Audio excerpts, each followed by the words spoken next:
বলতে কি আজকে আমাদের প্রাকৃতিক দুর্যোগের মধ্যে সবসময়ই বাধা হয়ে দাঁড়ায়।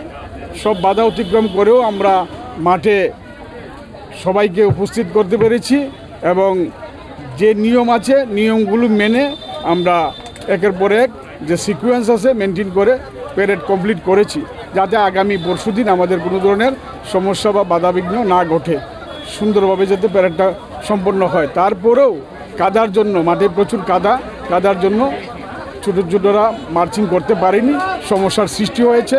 এটা স্বীকার করা মানে কোনো কিছু নয়, স্বীকার করতেই হবে আমাদের।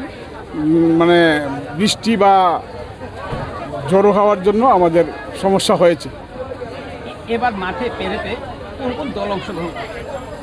এবার মাঠে আমাদের থাকছে টিএসআর বাহিনী, DR police, civil police man, civil police women, পাশাপাশি থাকছে আমাদের এনসিসি ম্যান, এনসিসি ওমেন এবং স্কাউট অ্যান্ড গাইড এবং আরেকটা থাকছে সিভিল ডিফেন্স। এই থাকছে।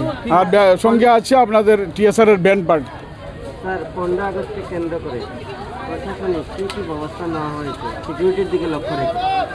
দেখুন, সিকিউরিটির দিকে লক্ষ্য করে যে বিষয়টা আছে, আমাদের মাননীয় এসপি মহোদয় উনি আগেই আমাদের বিভিন্ন থানার ইনস্ট্রাকশন দিয়ে দিয়েছেন আমাদের মোবাইল পেট্রোলিং সব দিকে কভার করার জন্য। তৎসঙ্গে বর্ডার এরিয়াগুলোতে সিকিউরিটি ফোর্সকে অ্যালার্ট করা হয়েছে।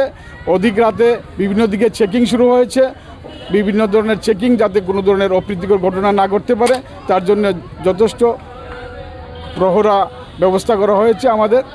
এর মধ্যেও আমরা যারা অফিসে বিভিন্ন জায়গাতে আছেন ওদেরকেও আমরা ডিউটির কাজে লাগিয়ে বিভিন্ন দিকে রাত্রিবেলা এবং অফ টাইমে ডিউটি করাচ্ছি।